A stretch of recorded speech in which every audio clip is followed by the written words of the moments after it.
Well, look, one of the biggest disappointments of the current president is that he came in promising hope and change and unity, and he ended up being incredibly divisive. Gridlock in Washington is some of the worst that we've ever seen. Race relations are completely awful, and I think the country is feeling completely divided. Anybody who has made those criticisms of the president under no circumstances should think that Donald Trump is presidential material. You only need to look at his comments on women, or only his comments on Mexicans, or only his comments on Muslims to know that he is a great divider. But put them all together, and this is somebody who is going to tear us apart.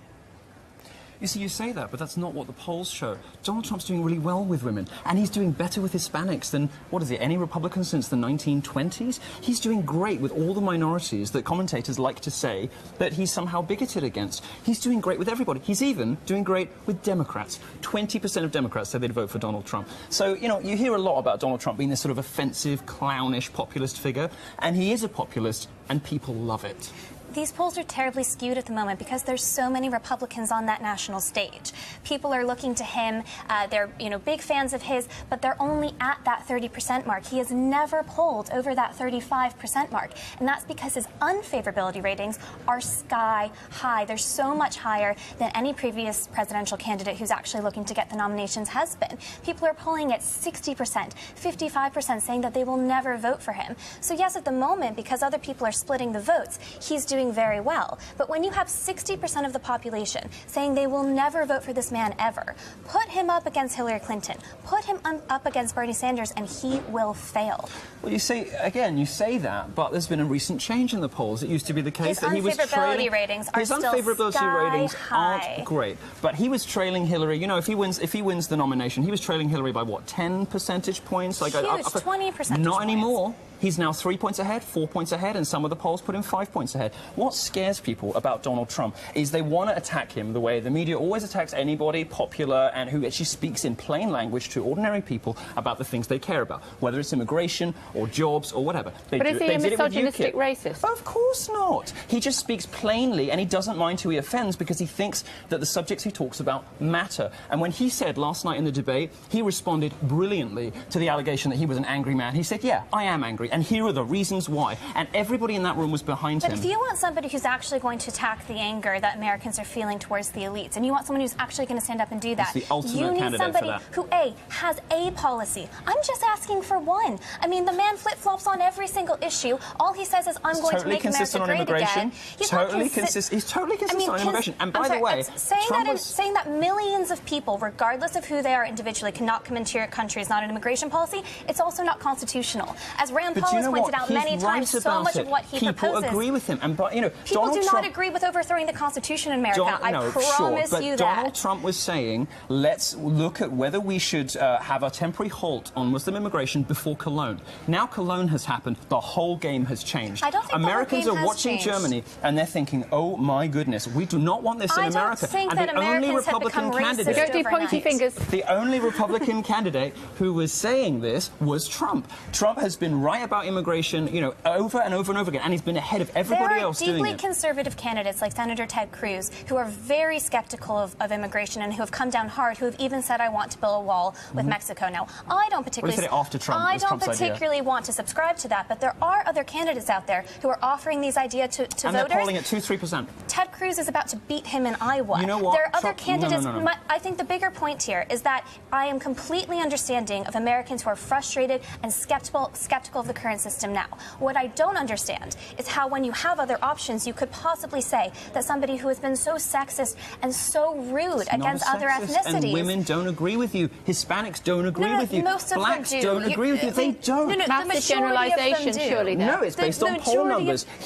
Trump is rating higher with blacks, higher with Hispanics, and higher with women than any other Republican candidate for decades. We're still talking... There's a campaign in the United Kingdom. What ordinary voters believe about Donald Trump is so different from what you'll hear from the media and the commentariat. It is untrue. The media did this with UKIP. It backfired. It did it with Corbyn. It backfired. It's doing it now with Trump, and it will backfire here Milo, too. And Sanders, for that matter. But you and I would agree that UKIP and Jeremy Corbyn are not going to be Prime Minister of the UK anytime soon. No, but Trump, on the other hand, does have a chance to make America great again. All the suggestion in the polls is actually that he doesn't, that those more moderate candidates are much more likely to beat Hillary Clinton. Donald That's Trump not what the latest numbers show. Yes, it is. He is doing a bit better with minorities, but we're still talking about tiny percentages in comparison to the majority of the population. Let Milo speak. If he were a sexist and a bigot, wouldn't he be doing terribly with minorities? Wouldn't he, in fact, have at least an average rating with minorities? He doesn't. He has the best numbers with minorities of any Republican candidate in decades. I have no idea what's in his heart. I have no idea if in his heart he is a racist or a bigot. Frankly,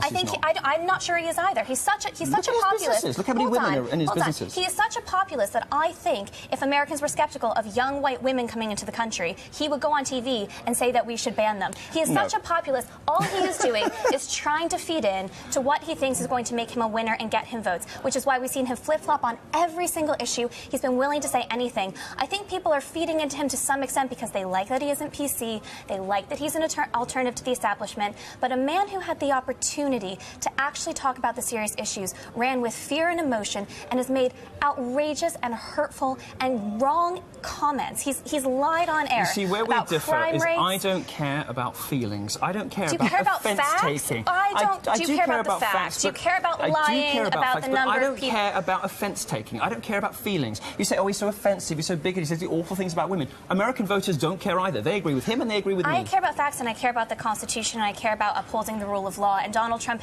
threatens all of those things. And his idea, especially with Barack Obama making this executive action on gun control, this precedent has now been set that if Donald Trump comes in, he's going to be able to use executive action to make some very dangerous decisions. But Trump is saying he wants to repeal the unlawful things that Obama has done. I mean, Obama's come in and tried to undermine the Second Amendment, which I think we both are strong supporters of, at every available opportunity. You know, he has used his relationship, he has put in place an attorney general who hates the Second Amendment, who wants to take guns off everybody. He himself wants to take guns off everybody. He's tried to undermine it every opportunity. Trump's the one who's come in and said, I will repeal President Obama's unlawful executive actions. I'll appeal President Obama's unlawful executive actions, and I'll put in place my own. Both men are not the example of presidential material. To be fair, it's not just him that said that. It's not just him that said that. Several candidates have said that. Yeah. What would the USA look like if he was president? Well, luckily we have a system that has a lot of checks and balances. I think it would actually be very difficult for President Trump to put into place a lot of the things that he proposes. But given the fact that the past 8 years have been defined by gridlock, the economy remains relatively stagnant, I think you would see so much more of that. Look at President Reagan. He was a B-list Hollywood actor, but the reason that he became such a great uniter and such a great politician is because he took the time to read and to create policies. But Trump is a Reaganite candidate. He is so far from it. This is a man who does not have policy, and if he were to be elected, America would be lost. I don't think it would be in complete and utter destruction on day one, but it would be deeply lost, and we need real leadership. We've had 8 years without it. Hypothetically, we could find... Hello.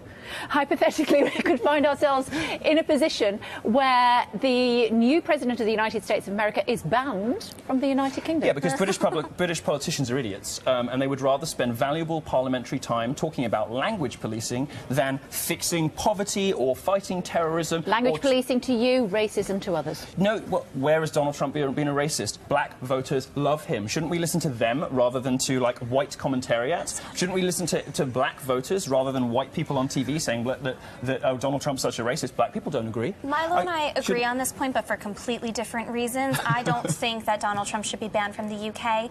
I think that the 500,000 people that signed that petition actually fed into an immigration system that Donald Trump would support. They want to ban him based on his ideology because he wants to ban other people based on their ideology. That doesn't add up to me. Completely different reason, but I don't think he should be banned from the UK. It's a silly proposal. There are lots of good reasons why it is totally dumb for the people who run this country to be wasting time on whether they should ban a person who is currently a candidate for president and a reality TV star and a successful businessman who has some perfectly respectable, ordinary views that millions of people share, but somebody got upset about it somewhere on the page of The Guardian, so now we have to discuss this in Parliament. I'm not sure it's hateful, but that doesn't matter. We're almost out of time. This is absolutely fascinating. Hopefully you'll come back and talk to us again soon. Who will win the nomination?